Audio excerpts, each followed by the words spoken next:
Bismillahirrahmanirrahim. Assalamualaikum warahmatullahi wabarakatuh. Salam guru penggerak.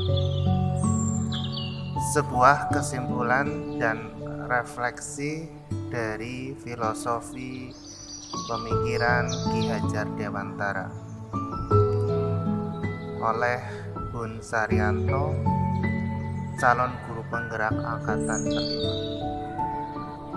Yang saya rasakan sebelum memahami dan mempelajari filosofi pendidikan Ki Hajar Dewantara. Ya, banyak sekali rasa pemikiran yang saya pikirkan, saya rasakan ketika saya sedang duduk di dalam kelas di depan peserta didik saya. Ada rasa stres, ada rasa harus menuntut anak yang begitu banyak tuntutannya maupun menyamakan setiap anak itu sama. Ya, yang pertama adalah stres, di mana rasa stres itu muncul ketika anak-anak dengan heterogennya sifat, perilakunya, dan sebagainya. Ada anak yang begitu rajin, namun sebaliknya ada anak yang begitu pemalas menurut pemikiran saya. Kemudian dari tuntutan,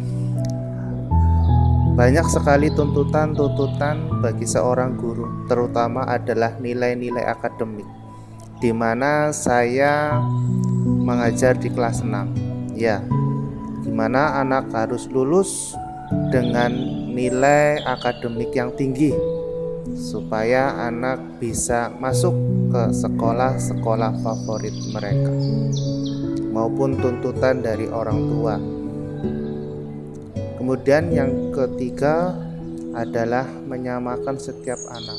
Ya, kadang saya berpikir, mengapa si A bisa mendapatkan matematika sempurna nilai 100, namun di lain sisi si C dan si D kok sulit sekali untuk mempelajari pelajaran tersebut.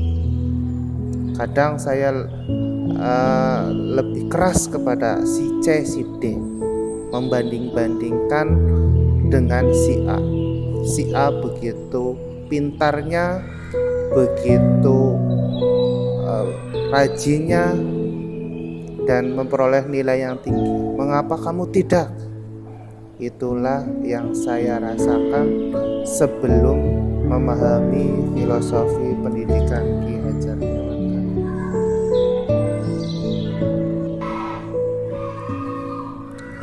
Mari merubah pemikiran kita.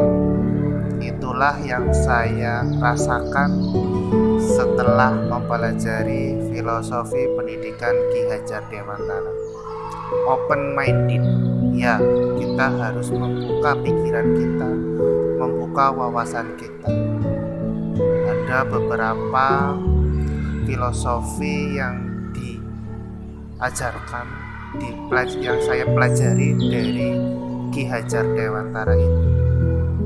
Pertama adalah asas pendidikan Ki Hajar Dewantara. Beliau membedakan antara mengajar dan mendidik. Mengajar itu bagian dari sebuah pendidikan yang luas. Mengajar itu adalah memberikan keterampilan, kecakapan untuk anak. Namun pendidikan lebih luas dari itu. Diibaratkan ketika kita melukis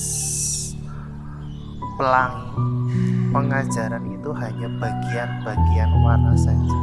Namun pendidikan itu adalah magiku hibini, warna-warna yang akan muncul ketika pelangi itu terlihat.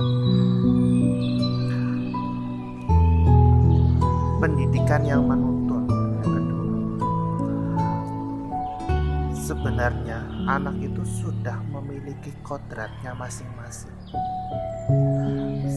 Sebagai ibarat adalah seorang guru adalah hanya merawat dan menuntun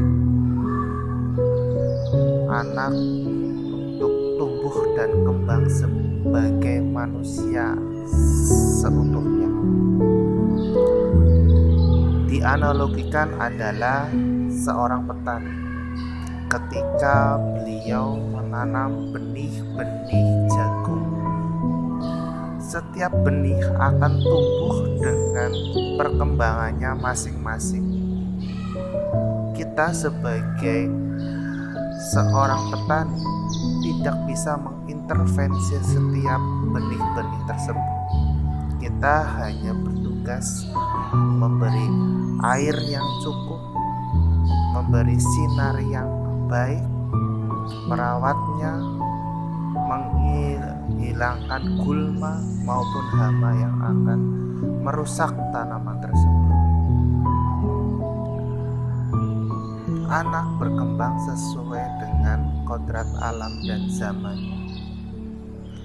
Kita tidak memungkiri bahwa kita berada di abad 21 yang menuntut anak untuk bisa berkembang dengan cepat dengan teknologi yang pesat pula perkembangannya. Kita tidak boleh tertinggal, dunia pendidikan kita tidak boleh terlena dengan zaman ini.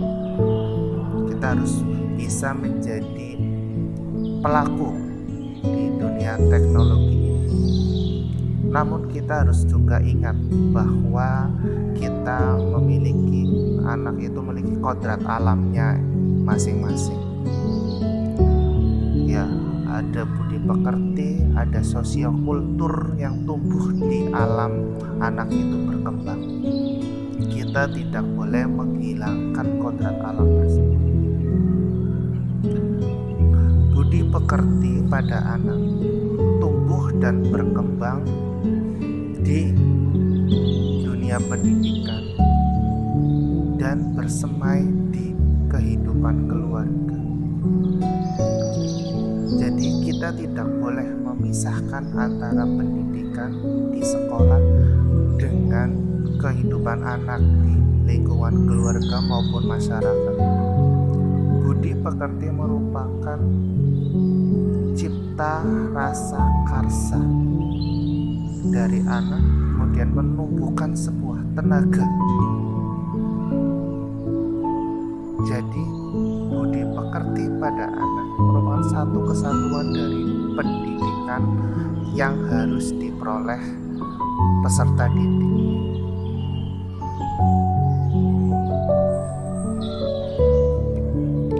Setelah mempelajari filosofi pemikiran dari Ki Hajar Dewantara, mari kita terapkan filosofi tersebut. Sungguh luar biasa pemikiran dari seorang Ki Hajar Dewantara.